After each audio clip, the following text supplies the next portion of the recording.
Web3 with Me is a discussion-style podcast about the ins and outs of Web 3.0, hosted by Zach French, known as Off Edge in the verse. From crypto to NFTs, DAOs to DeFi, we cover the abstract philosophical promises and the new business models enabled in this new decentralized world. Subscribe on your favorite podcast platform or watch the show on YouTube. Thanks and enjoy.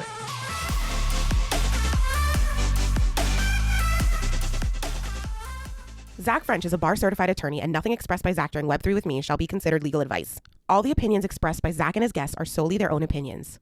All content in Web3 with Me is for informational purposes only. Zach and his podcast guests may maintain positions in the securities discussed during Web3 with Me. Thanks so much for tuning in to Web3 with Me. It is our mission here to educate, and we realize that some basics of Web3, like WTF is a digital wallet, might be helpful for you to know. We will be releasing a series of short videos on YouTube and Reels to help cover these high-level topics. We hope they're useful for us, and feel free to leave us feedback. My guest today is Marcia Capehorn, Chief Revenue Officer of Credenza, a Web3 company that facilitates direct-to-fan relationships while creating new revenue opportunities in the areas of advertising, sponsorship, content, ticketing, merchandise, and game day executions. Marcia is laser focused on the importance of fan engagement and optimizing your professional athlete window. As a former professional golfer and soccer player, she knows the importance of maintaining a strong relationship with your fans. She is a former business and employment law litigator turned sports executive, which has helped her specialize in strategy and development in emerging revenue sectors for sports partners in both Australia and the US. As CRO of Credenza, she is working to revolutionize how fans interact with their favorite athletes and teams. LFG, baby, let's start vibing.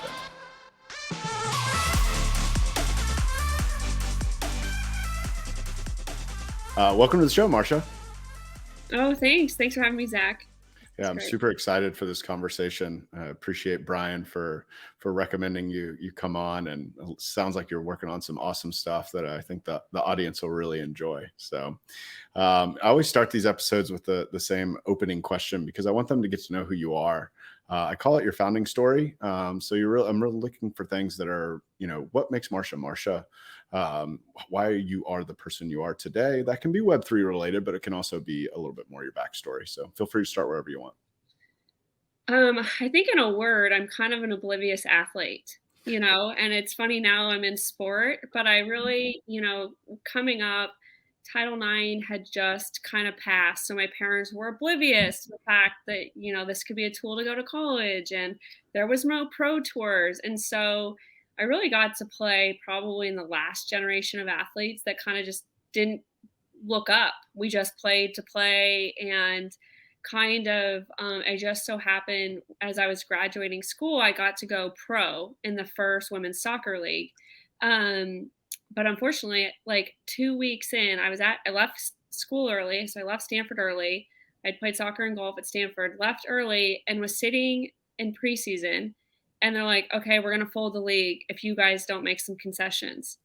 And so, as a young athlete, I sat there like, what? Like, what just happened? I just my future, like everything I'd kind of been planning. And I remember sitting in that room being like, oh my God, how did this happen? And so I spent a lot of that season in front offices being like, how did this happen? How did we get here? And you just realize I learned a lot about bad contracts and bad business decisions. And, I'm glad the league's back. It's been a couple runs, more resets, but on the heels of that, I went back to law school because I wanted to learn a skill. And there was a lot of lawyers, in the middle of all of it. And so I figured that was like my fastest way to get a skill that I could add value. So I went back to law school and ended up being a litigator in San Francisco, business and employment, because every business kind of needs employment lawyers. And so I figured that would be kind of a cool path for me back to business. And then I married a basketball coach. And so can't get away from the sports. Yeah, literally can't. Again, oblivious athlete. Like it just, not really planning anything, and it just kind of serendipitously happening. And he's Australian, so his job took us to Australia where he was coaching, and we were there for 7 years. And I quickly realized for a while I was trying to do remote work with the law firm in San Francisco I was with, but I was like, this isn't scale, like this isn't, most likely we're not going to end up in California. Most likely I can't. And so I ended up getting into sport there. I worked with the Australian Sports Foundation, but I went back to get my MBA and, jumped into the business side of a sports company, P1440, which is a beach volleyball company. And post pandemic, I realized I didn't really want to do live events. And our investor said, go figure out Web3. That's the future. She's like, go look at how it applied to athletes and how it apply to NIL, which is name, image, and likeness for anyone who's not deep in the new college space. And so I was really blessed that she just let me nerd out for 3 months and go deep into it. And so it was funny because I was a little taken back by the approach some of them were taking. Like they were kind of leaving the athlete out. It was very much like, hey, we're going to buy up all these rights and then we're going to do everything. But it didn't have a relationship with the ecosystem at all. And so I was really excited to get connected with our founder who, Sandy, he had already started and sold a blockchain ticketing company to Ticketmaster. And so he kind of had gotten back into it to kind of solve problems he thought NFTs were missing. It's like, where's the utility? How can actually blockchain technology disrupt sports and the ecosystem, which is where I believed, solutions were needed. And so I jumped on that team and, didn't really see it coming, wasn't planning on it. Again, the obliviousness. Exactly. I'm in sport and But obviously a hard worker if you're going and getting your JD and your MBA. Yeah. Well, I mean, that's the athlete part of you, athletes just find a way to get it done. And that's not the first time I've heard that. I had a college basketball player on the podcast and it might have been off air, but he 100% said the same thing, is that he could go in and you give him a goal and he'll figure out to get it done. Doesn't matter what it is. Yeah. Yeah. Like my biggest thing I wish I knew younger is to not be so insecure about being an athlete, because you have really sometimes no work experience. But what the athletes don't realize, what I didn't realize, is that it kind of turned me into a little machine. You're really good at taking feedback. You really know how to set goals. And so you know how to work on a team. Yeah. Well, depending on your sport, maybe not golf as much as golf, but soccer. Soccer. Yeah. But yeah, so and then I landed here and obviously learning, a fire hydrant. And it's all changing, but it's been, that's the road here. Yeah, I think the analogy that people most use to resemble that is Web3 time, right? Like there's a certain time stamp where it's a month in the real world is about a year in Web3. Yeah. So you just have to keep learning and learning. That's so cool that the investor in your previous company was the one that told you to go check out Web3 and then gave you the time to do it. What that had to be the real fire hose. Not that we're not still drinking from fire hoses here. What was your first bit of research? Were you listening to podcasts? Were you reading articles? Who were you following? I'm so interested to hear. Yeah. Well, it was funny. It was twofold. So yes, I was reading like crazy and following podcasts, and also just looking at what people were doing, because at that point NFTs were kind of out. I could go do a deep dive and what are they doing? What do the founders actually write about? How are they describing their product? And then you use that kind of anchoring point to then go to your own research and okay, how does this actually work? And what else can it do? And so it was kind of that okay, let me go look at what a company in the space is actually doing. And then let me go back, because otherwise, if you just read the books, you're like, wait, what? What just happened? Can you give me an example? And so that was really helpful for me, and you can really nerd out with some of these really smart CEOs. And they'll really kind of guide you. What year was that, by the way? When was that? That was the end of last year. the end of 2021. So Yeah, I guess for context there, we are at probably the tip of the bull market at that point, maybe starting yeah, to like hints of a bear market are coming into fruition. But with that, you have a plethora of what to do and what not to do out there, right. where you can take a look and see like what successful NFT projects are doing as brands. You can start to see these applications. I mean, the blockchain ticketing for me really was picking up around them because there had been a massive NFT NYC later in that year, and like ticketing was a nightmare. Yeah. So you start to see these other companies popping up at that point. So that's interesting. So you were doing the research for a while, and then at what point did you get hooked up with your current team? Yeah, I think I maybe met with them in November, and then in December we got really serious, and then January was kind of all in, and off to the races. Yeah. So in January, we're starting to enter the actual bear market. What was it just like? What was the mindset at the company at that point? Or is it just like let's build, let's do this? Yeah, well, I was actually kind of like, this is the best thing ever because, um, I've done it on a couple of panels, and I actually even had someone come up to me. I'm like, NFTs is like a terrible term. And this just proves how young this market is because that is a technical term. And that Mhm. just shows that marketers haven't even entered the realm yet. We're not talking value props. We're not actually describing things for the value they are to the customer. We've like created this total technical term and like have a new asset class. And it really is looping too much into one thing. And so it was fun because it's like, okay, well let that die and then we can like focus on, how do we connect ecosystems with decentralized tools, and like how do you like get them off the shiny ball and onto maybe other applications that could really mean something for their business.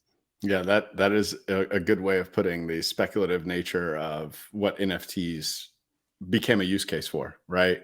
I have fallen victim to this, but I think a lot of people do when you are early to the space, and NFT is the word. When you start to hear other words, you're like, oh, that's not authentic. But honestly, it's not about being authentic, right? It doesn't have to be exactly what it is. What you need is for people to be able to understand it, Yeah, and that technical barrier, it's high.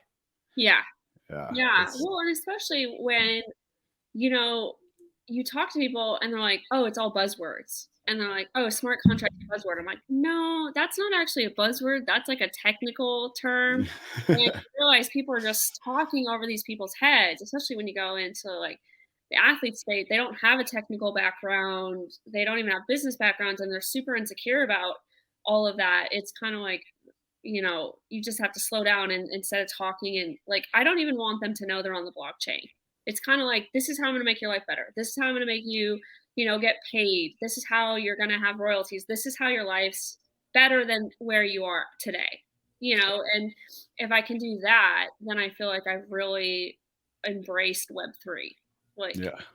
That well, you've embraced, I think, one of the core concepts of Web3 that, is kind of goes back to the earlier terms, which is that concept of WAGMI, right? Like, I love that idea of that. I think it got conflated with the idea of we're all going to be rich as opposed to mhm, we are all going to make it. But like what it is like, at its fundamental level, it just means that the power's now back with the individual, and that the people that interact with the individual, they're also going to do well by interacting with them, whether they're a collector or a fan or what have you, or attendee to a concert or something like that. yeah. And I really do, hope that, this NFT scare kind of settles and, that people don't just give up on it because there are good ways to pivot and use it for value. And I've seen like, I think Autograph's doing a great job of like, how does this become kind of a new fan club? How do you engage and connect with your fan closer? I think the ones that have completely outsourced and cut the athlete out of it's going to always struggle Mhm. because that's not the point. The point is to have all the stakeholders connected. And so for me, it'll be exciting to see how fans are empowered to share and they make, dividends off of supporting fans and or like athletes or brands they love, and how really, your loyalty to brand, or, we're in the sports space, or a team can really just be amplified. Yeah, that's a perfect segue into Credenza, your current organization. Very fascinating stuff. I've got to see it on the back end when we met before this. It looks awesome, but let's explain to the audience what you're doing now and what the product is for. Yeah, so really where we focus on in sports is basically, the meat and potatoes for teams, which is ticketing, merchandise, content, and concessions. Like, you have these huge pillars for them, sponsorship in there. And really what ends up happening is because they've outsourced all these vendors from Web 2, they have these little fiefdoms, and they're all very siloed, and then they get fed into a system that's not really dynamic. It's just kind of a funnel after the fact, where Web3 really solves this problem of all these little domains that are in silos, and can enable the teams to reconnect them, can enable athletes to reconnect across them. And so we're really focused on that connective tissue, using blockchain wallets in kind of a more custodial way of how the fan and how the team can basically have one fan ID, one fan management system across all their vendors. That's really cool. So I guess if I was a fan of the Atlanta Braves, in Atlanta, and we had a fan club called like whatever, Rahu Braves, like what would that look like if Credenza was working with the Braves? If I was to log on, what would I see? What would I do? Yeah, well, so that, like, the way we see it is, okay, you buy your membership on yahoobraves.com. Well, when you go then to atlantabraves.com and you kind of log in, you should be immediately recognized as all of your things. Like, you're a Yahoo fan club member, you're a season ticket holder. And so that kind of identity travels with you to that second domain. And then let's say the league's like also a part of this network. Well, now when you go to the league, they know you're a member of the like Yahoo Braves fan club. And maybe the Fanatics gives you immediate discounts. So your privileges, your identity, it's all your privileges are really dynamically given to you as you cross all of them. It's like, I almost think sometimes it's like if you're a AAA card member, it's like immediately getting all your discounts when you go to that domain. Like, Yeah. the fact you got to go look up the number and type it in is crazy. Like, and with decentralized, blockchain technology, it should be dynamic. Like, that the way you can just look to the website, be like, oh, that's this person, they have this privilege, give them this discount, can be dynamic across all of them. And then really, I think there's going to be cool developments with, how you dynamically reward people, how you give them, like, airdrop them, in the stadium, how do you engage them real time, where a lot of the times it's after the fact because you're not getting the data from the ticketing people and in a manageable and engaging way where you can have like a quick like value transfer to them. Is there going to be, or is there already a integration into the IRL experience for the fans when they're going to the stadiums? Yeah. We have like a scanner we're working on that's like blockchain. So it's time sensitive. You can't kind of scan it. And then it will like dynamically allow anyone at the stadium for meet and greets or anything within the stadium to like say, who is this person based off privileges? What do they got into their POS systems? Like, really trying to, like I said, concessions, all their touch points really connect them. No, that's interesting. So that basically you're pulling up a QR code or the Yeah. equivalent of a QR And code. it's like your ID. It's like your, but yeah. Yeah, makes a lot of sense for a founder of a ticketing company to be able to Yeah. do that. It seems, from when I think about it from the back end, I'm just like, wow, that seems so daunting to go in and figure out all the different POS systems, all the different websites. But I guess a lot of great companies start by doing the really hard things. Yeah. Well, and that's, I think, the good thing about sport is there's a couple major players and there's constantly like consolidations. But the Mhm. other thing, which is like always so impressive working in this space, is it's like 5 lines of JavaScript to enable any Web 2 platform to be able to run with. a connected like Web3 wallet. And so if they're willing to kind of embark with, creating that network, it's not that hard because it's not a whole software reconfiguring. So who are you? Who are your customers? It sounds like your users are the fans, but it sounds like your customers are the leagues and the organizations. Yeah, so we work with some USL teams. We're talking with several NHL organizations. But yeah, um, it's could be the team, it could be the league, it could be a stadium. Stadiums are actually really interesting because they want to not know who's in seat 5A. They want to know who you are. And if you like country, they want to start dropping the concert that's coming up in that stadium, And so they want to be able to go across all their properties, not just, maybe their team that rents the stadium or that they own, but, all their vendors that are in there. How do they cross promote all of them to help have success? Sounds.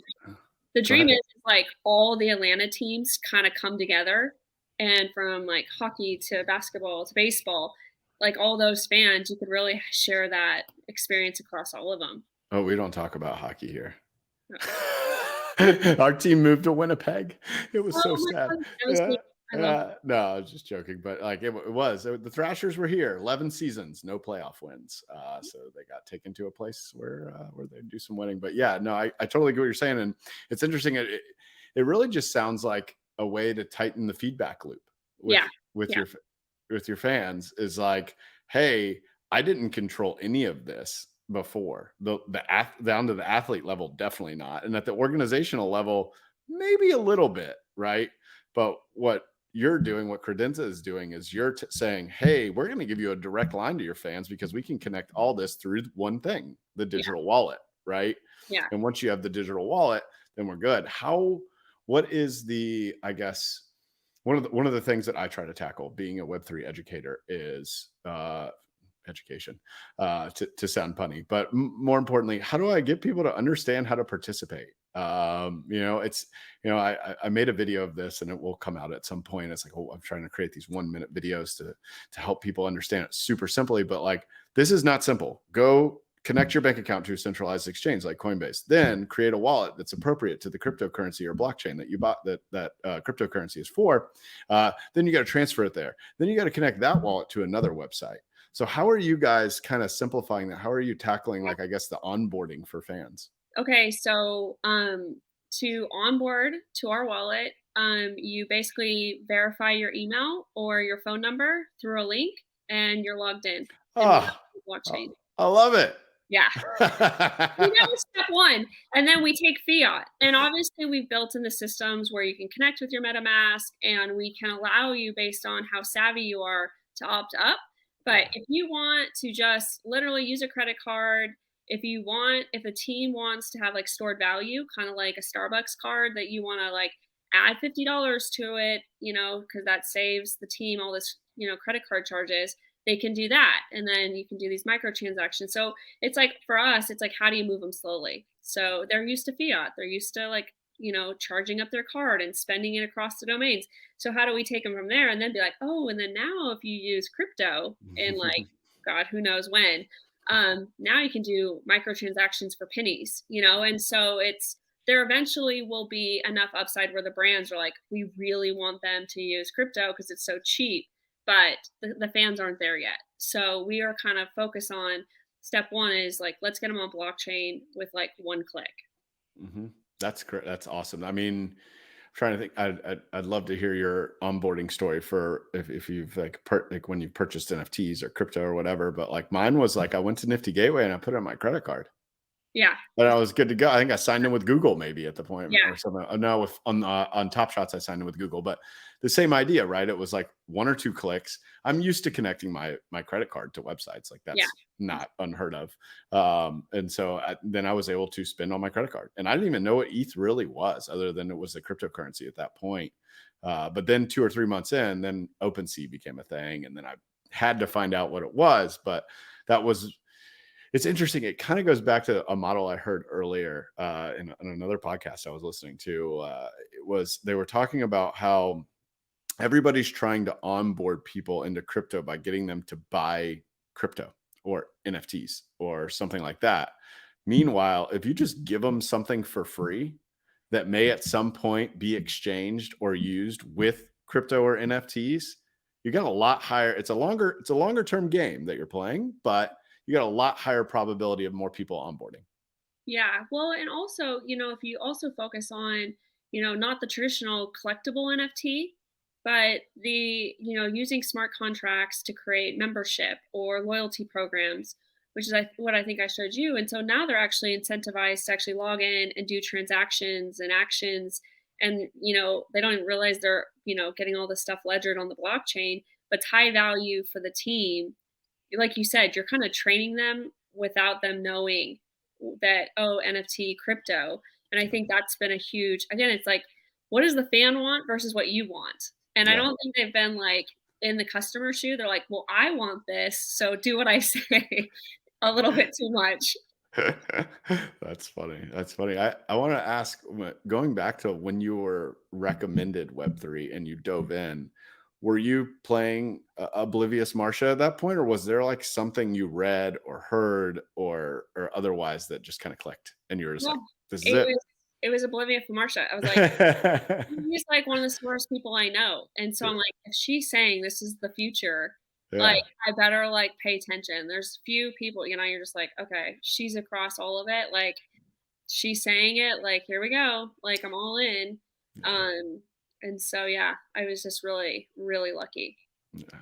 At one point, I don't know if you want to mention her publicly, but I'd love to know who it was. Maybe we can DM about it. But that's super interesting to talk to people that were that, that high conviction that they could convince you that you needed to basically change your whole career path to go do this. Well, I don't think she'll kill me, but it's Theresia Gouw. She's Theresia Gouw. she's one of the founding managing partners for Acrew Capital. Oh, okay. A great fund. Yeah, I'll have to take a look. Does she write any content or anything like that? I wouldn't say that's her core. She's like more security tech, Okay. she's done a lot around security, but she has partners. Vishal is kind of, I think, their lead there. And I was able to connect with him as I dug a lot deeper. But she had made some personal investments and obviously was across it as they share, the different, everyone has different leads. So she was definitely across it. Yeah. Um, but yeah, everyone should definitely check out their fund. They like invest in like a lot of women and diversity and have two funds. So That's awesome. Yeah, I'll put a link for it in the show notes great. to make sure that everybody can check that out, because I find that a lot of the big names with the big funds get a lot of the publicity. And look, they do a lot of good thought leadership. A16Z comes to mind. Um, but then there are plenty of smaller funds or funds that are focused on certain aspects and certain types of founders that are really fighting the good fight and have just as high conviction about Web3. They just have a more of a niche audience they're serving, or a more specific purpose or thesis that they're facilitating, rather than like everything everywhere. Yeah. Which you kind of get the vibe for, like these really large funds, they've got to diversify into a bunch of different companies. So what does the future look like for Credenza? We've talked about how you're closing basically the distribution channel to be linked into one channel and being able to serve content where you are, as opposed to every single time getting a new experience. What is it going to look like in the future? Is there going to be like token drops? Is there going to be NFTs, or are you shying away from that? What does it look like? Well, I think it'll be interesting to see, if sports wants a front end solution or back end solution, because I think businesses really can create back end blockchain solutions the customers don't even know about and can kind of reconfigure their current logins. So for me, I think fans might not even know, that they're on blockchain and that the slowly organizations are moving their systems onto it and basically demanding vendors like, hey, if you want to work with me, we're going to use smart contracts to leverage your contract with us and your assets. And here's kind of your token to do business with me. And the fans don't know. And then it'll be when their confidence, I think, around the security of the fan experience, I think the wallets and the NFTs getting stolen has scared a lot of people of like, ooh, like, do we want to do that? Because are we the bad guys if like someone is an idiot with their codes? And so that's like a dance, I think, depending on the customer. But I think that all sports will be working on some kind of blockchain application across their business, just because puts them back in control. And so as they learn, away from NFTs, but really how blockchain is decentralized, and it's gonna, like you said, a new data, a new network like system that's way more them first, them center. It's gonna be really powerful. And then I think it's all about what kind of cool gimmicks are they controlling for the fan to make them excited to engage with their platforms or shop, or you can airdrop them stuff. Like, how are you driving value dynamically to them at scale that just gets them excited? And it's kind of perfect timing. It's sad to say recession's like a good time, but it's a time you have to get creative and savvy to kind of get the most for your consumer out of their dollar. And this is a way at scale and cost efficiently to really reward your loyalty and coming back and, you know, putting your money towards that team you love. So, Yeah, I mean, the more that you talk, the more I think about how little the words tokens and NFTs need to be a thing for that, right? Like the more I think about it, it's like, what would the Braves points, like why can't they not be called Braves points? oh yeah, They show up in your wallet, and the currency is Braves points, right? It doesn't need to say, cryptocurrency. And then from an NFT perspective, badges, right? Badges it's the same idea. yeah. Do you ever get any pushback about this problem being solvable from a Web2 standpoint? Or do you think that it is just like, if so, if not, or if so, like, how do you retort that? Yeah, I mean, if it's not cross domain, if you're not trying to manage across different providers, and I get it. Yes, you can do token, like you can shut up a gate and like you log in, you get behind that gate and you see the stuff. But a lot of these teams are across different domains, or they want to have a network with their sponsors. They want to be able to drive their fans to their site and then get credit for it and really show an ROI on the like sports investment. And so, I mean, everyone has a fee sum. So I do think with cross domain, that argument kind of falls flat. But I do think when you look at, some of the current use cases, it's easy for you to be like, okay, I can see that. Like, I can see if it's your own website and it's content behind a paywall, I get it. But really, for these bigger organizations, they always have multiple vendors and they have multiple websites. It's like Shop and Shopify or this. Like, if they're, so it's easy for them to get it. Yeah. No, that I'm just thinking like it's almost like the disintermediation of sports or any industry is like plays in the favor of Web3 being the best solution, because all you have to do to interact is have a browser extension, Yeah. right? And no matter what website I go to, if it can be linked to MetaMask, I I can then sign a contract that says I'm connecting to this website. It doesn't matter what it is, Yeah. right?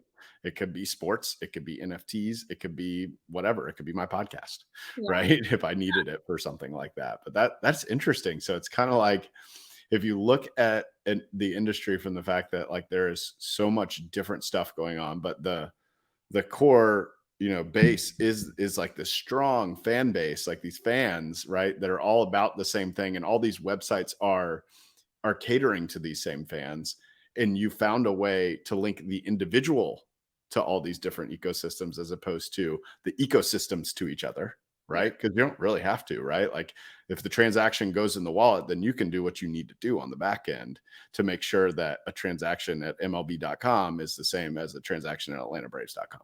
Exactly. Right. That's fascinating. Yeah. Do you have good like visuals that you give when you're on like panels and stuff? Because I might have to steal some of those to put in the show notes. It's out. I mean, I Yeah, guess I can definitely shoot some stuff over for sure. that's awesome. That's Yeah. awesome. So, outside of your day job, which I'm sure takes up plenty of your time, how else are you participating in Web3? Are you doing anything else? Just probably getting out, trying to speak, is what I'd say, and then reading a lot and listening a lot. Mhm. Like you said, like it's like moving so fast. Like I mean, I don't even know, like, there could be, like, a daily update, but, I mean, everyone's so smart in the space, and smarter people are getting into it, so it's really fun to watch, the space just explode. Yeah, I try not to get like the group think aspect too much because I feel like when you're with people that are in it, we're all so passionate, right? We're like, duh, like why are we not doing this and that with the stuff? And but then when I talk to, if I go to like a family dinner or something like that, it's still like, "Wait, so what are you doing Yeah, again? Like blockchains and scams and like yeah, that's money laundering, like, that's yeah, yeah, a little bit of human trafficking there's, on the like, money side. laundering, I'm like, Yeah. "No, we really don't do." No, this is legit, I promise. Yeah. So, yeah, I mean, that's a whole learning curve, and it's funny of, like, for a while, I was like, "Do I even tell people I work in a blockchain company?" Or, and, like, I'm fan a management and, like, fan yeah. messages and, Oh, there you go. A fan management system. yeah, It's FMS. yeah, It's FMS. powered by the blockchain, like, in Really small small, letters. like, yeah, A blockchain like company. a little I assume because you said MetaMask, you guys are built on Ethereum. I forgot to ask that question. Yeah, we're Polygon, Okay. Binance, across those. Yeah, one thing I was gonna say too is like that we've actually done. We try to build into people's apps, but we actually have a floating wallet. We didn't go browser because you can't use it on mobile. It's not mobile, and so when we were working with MetaMask, you're like you can't connect when someone's on mobile. Like it's impossible to get their wallets. So we actually designed like a floating web wallet. So What does that even mean? well, you won't even really see it because we you can use a button like join now, and the Yeah. person you don't even need it. It can literally look like a normal flow of like, verify your email, log in. But it's more for holding their assets. It's like just in the corner, and then they put it in their ID and their tokens and their, assets. It's like right there for them. It's like a little dashboard for them. Oh, nice. I bet the UI looks good on that. You could have like you could have some like little symbols there. It says like, I'm a fan of this team and da Mhm. da da da da. Exactly. Yeah, That's cool. you That's get cool. really cheeky with your partners. Yeah, for sure. That's awesome. I love what you're doing. I think it's always been a core use case. It's just been a question of like who's going to do it the right way, right? There's a lot of I guess I was talking to somebody earlier, subcultures, if you will, out there, and sports fans are one of the most loyal. And if you can give them an experience that rewards their participation, which is one thing blockchain does extremely well, Mhm. and then the organization gets the insight. This feedback loop is tightened between the individual sports fan and the organization, and then eventually the athlete, Yeah. right? That's It's yeah. pretty cool. You're just kind of like squishing them together. You're like, hey, by the way, you can talk to each other now. Yeah. Yeah, it's not a phone call, but it is, hey, this person's been to 17 live events this year. This person's bought all kinds of merch this year, and it's all for this one player, Yeah. Well, right? and that's the thing. Yeah. Yeah. Yeah. So And, like, here's a perfect example. I was talking with someone at the Lakers, and she's on their digital team, and she goes, "Yeah, I get, tickets to 2 games." And she's like, I only go to the Brooklyn Nets games." I was like, "Why?" She goes, "Oh, because I went to Texas, University of Texas, and KD." So she's actually there, and I was like, the fact the Lakers don't know that is crazy. Like, there's no transaction history that's connecting, and by the way, KD doesn't know she's a super fan, and he could probably sell her something, like, because he's in town, and Texas could probably sell her something because all these emotions are happening, and she's like primed to do an impulse buy of a meet and greet or come to a dinner or buy his newest swag, but that communication loop's not there, which I think web3 can help solve. is there any role here for artists? Have you guys ever talked about like doing like fan art or anything like that? I always like to go back to the art. I have to admit it's a bit of confirmation bias. That's how I got in. Oh But yeah, no, I mean, art is just such a beautiful, like, and art and all of its, music and like physical art and digital art. It's just such a it's like I actually have you read the book Outliers? Oh, of course. Yeah. Yeah. So That's why I'm holding my kid back to make sure he gets an extra I year. forgot what brand it was. It Vans that hung out at the skate park to see what the trends were, and then they basically use those little, Work out for him. Work yeah. for And so I basically talk to a lot of sneaker like people that are building their communities using NFTs and a lot of content creators. Like there's some writers and that I actually just talk to Mhm. and ask like, what are you doing? What are you seeing? How's your Discord?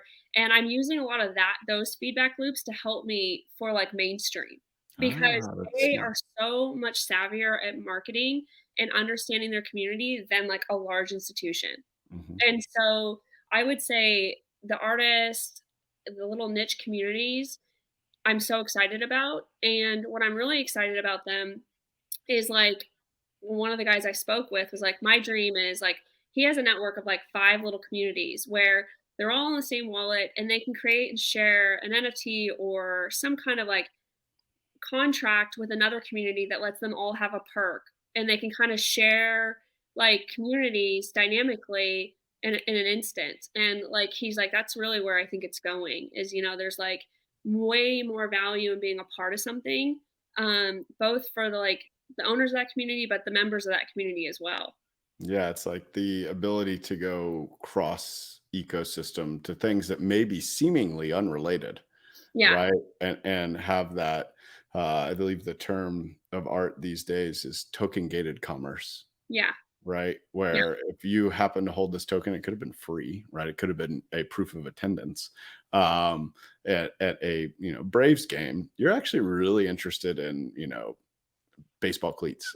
That's a little bit closer, I think, than what you're. Yeah, Perfect idea. yeah. Well, and then the other thing too is it's like how can you, like you said, but how can you define overlaps between communities? Where we are Mhm. talking about if I go to a baseball game and they say 20% off everyone in the stadium, like a country concert, I'd maybe scan it, but my CE wouldn't.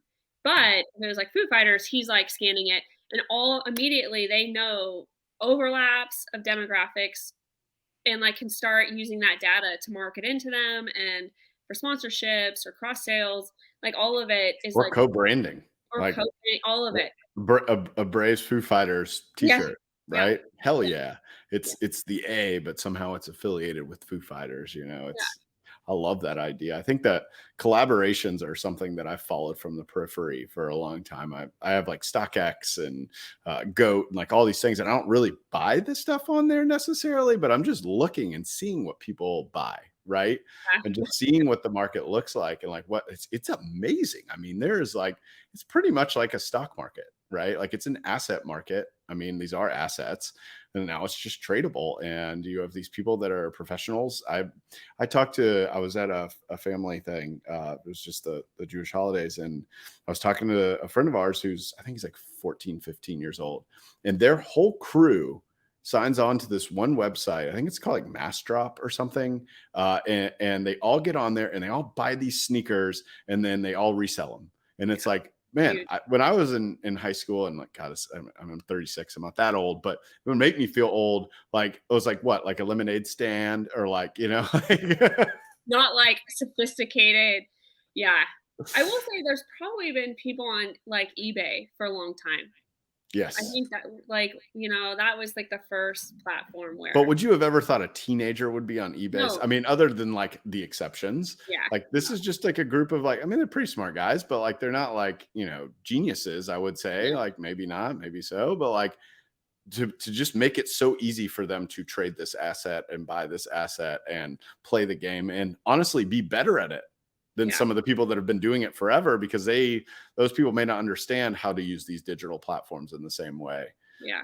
It's kind of facilitating that. It'd be cool to marry those two because I mean, streetwear and sneakers and all Oh, yeah. that, like you definitely see a lot of overlap with sports and there's a lot of collaboration opportunities. Well, yeah, and I'm so excited. I mean, it's so exciting, like you said, artists, like these little niche communities are going to have so many cool opportunities soon. Because I think larger brands are actually going to maybe have to vote to even be able to market into them. Mhm. I think communities are going to be able to vote, be like, nah, we don't want that sponsorship money, or we don't want them, like, we don't agree with them. So there's going to be a whole like, is your company going to be allowed to market into this community? Oh, you got the energy flowing right now. I love it. I honestly do. I feel it from you, and now I'm feeling it because I'm thinking about like, all right, so now that you've got all this data, all this cross-platform data, like, why wouldn't you give the fan some autonomy here?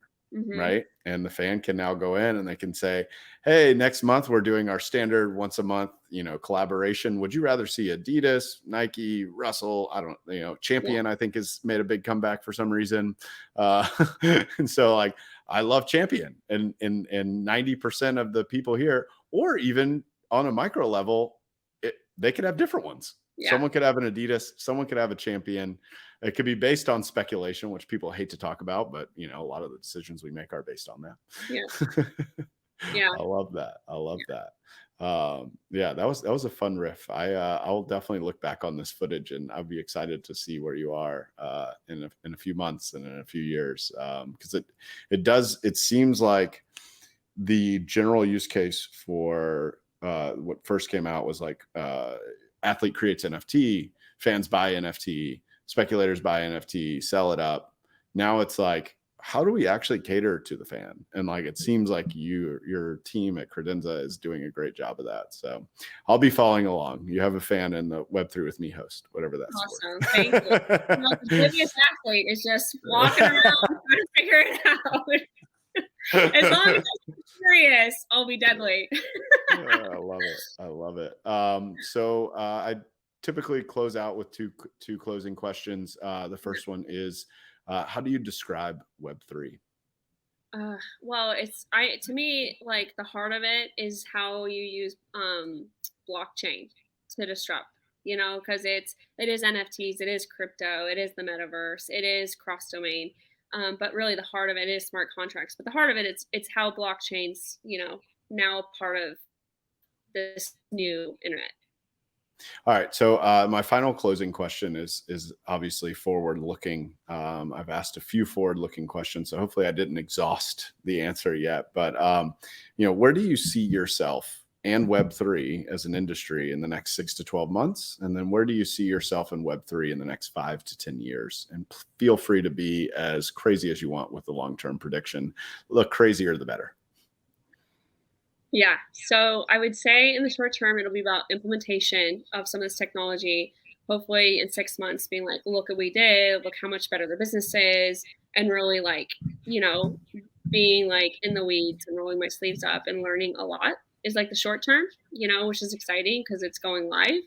And then when you say going far out, that's where like crazy Marcia comes out, where I'm like, I want the athletes empowered. I want the small communities that like, but they're so like, they don't make a lot of business sense, but it's me of like, okay, I've done well here. And so in 10 years I can go, corral the babies, and really like basically empower, I really love the fact that like the female athlete can own their fans and can take them with them everywhere. And like from high school to college to the pros, like they can own that and they can negotiate.